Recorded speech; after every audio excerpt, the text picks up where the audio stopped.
Hi, I'm G.T. Bynum. I'm a Tulsa City Councilor here. I represent District 9, and I'm here to interview one of my constituents, Mayor Jim Hewgley, who was the mayor of Tulsa from 1966 to 1970. Mayor, thank you for being with us.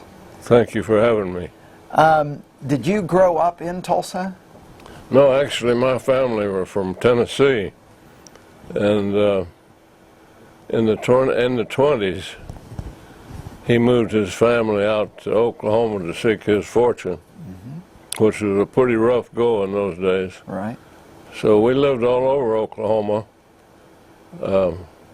small towns, wherever the drilling rig was. You didn't have all the modern things we have now, so if you wanted to find out, you went out there. Finally ended up in Oklahoma City during the Oklahoma City boom, and my father worked for Tom Slick, who was a great wildcatter. Yeah. And then I went to high school, junior high school, and the class in high school in Oklahoma City, then the University of Oklahoma.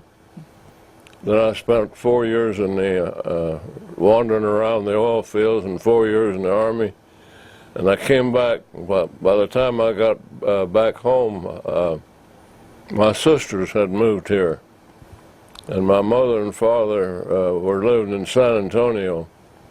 And I met my first wife, who was a native Tulsan here, and we were married.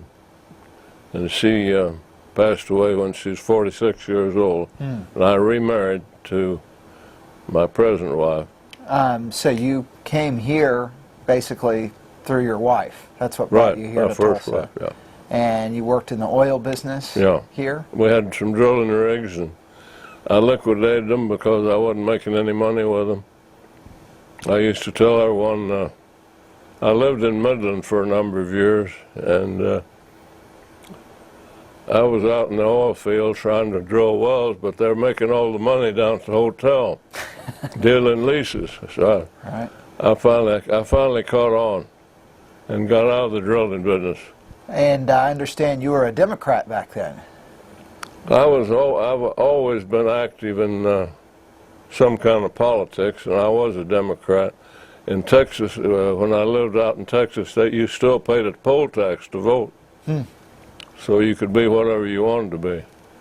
But I changed from Democrat to Republican when Bud Wilkinson ran for the Senate in 1964.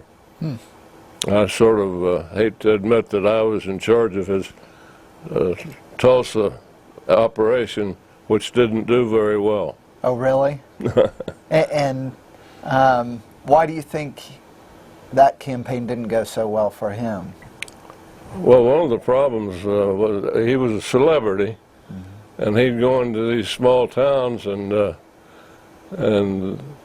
the big shots would take him out and play golf, and he ought to have been out there up and down the street talking to people.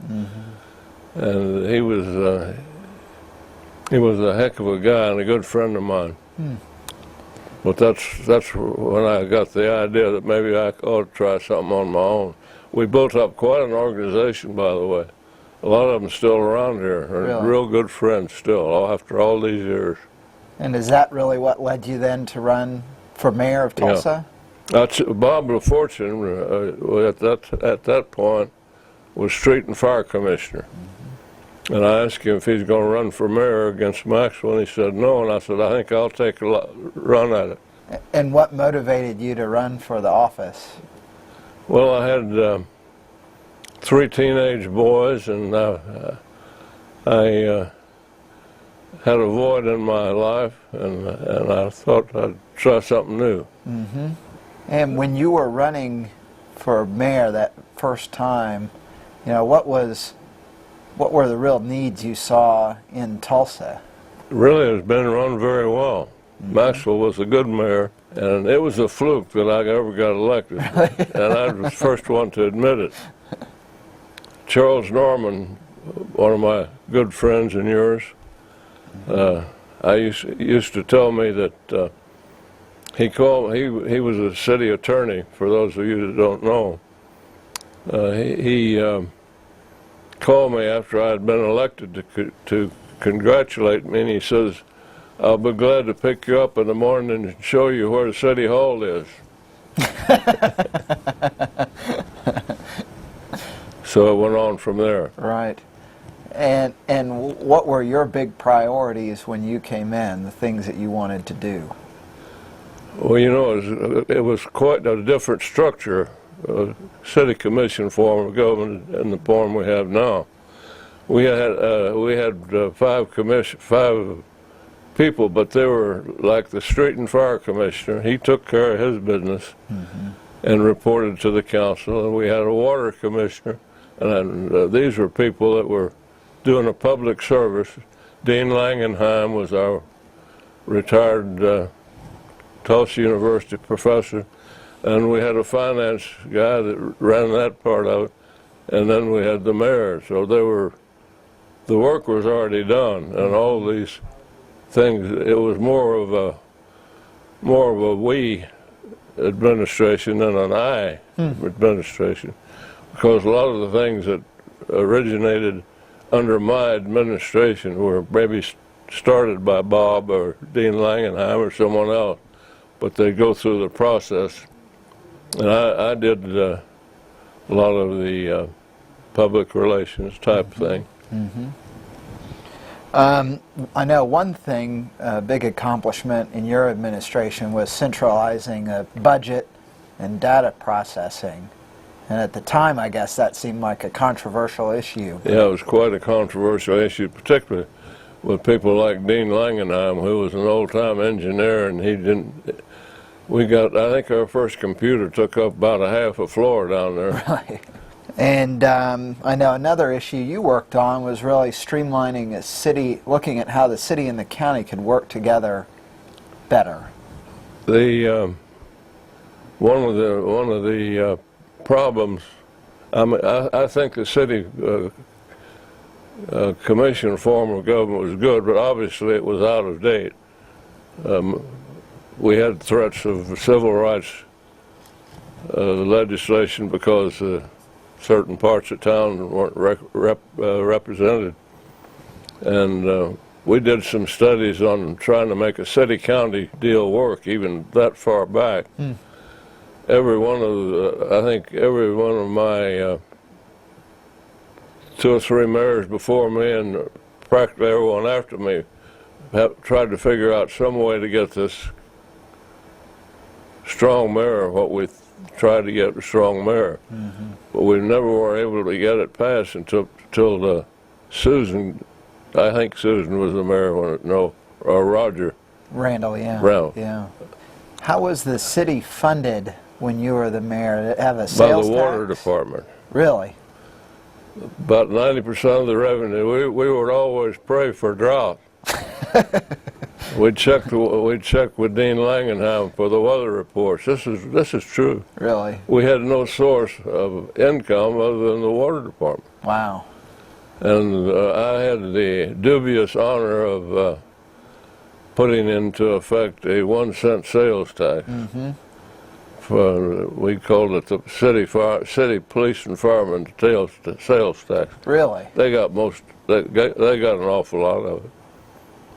That's interesting, because nowadays you still hear the police and fire saying we need a dedicated revenue source just for police and fire, but it sounds like that's something you did 40 years ago.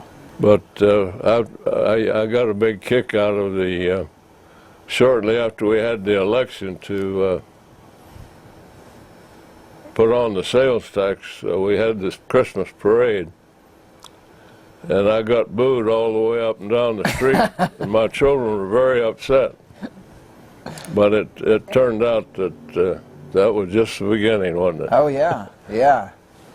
First thing I did, though, before I put that sales tax up, was get a group of people, executives, people that are interested in Tulsa, appointed them, and I said, I want your top man. Don't send me some secretary down here, and we're going to form a committee of about 10 or 15 guys. We're going to divide up our problems and see if we can't solve some of them. And we had them. We had the best around. And we seem to get a lot more in those days. We seem to get an awful lot of community help, businessmen's help. Of course, we had a lot more big companies here that furnished the talents that we had. Who were some of those business leaders that? Well, Alan Calvert was one of them. Charlie Ingram was one of them. Always a little fortune in there somewhere. Right.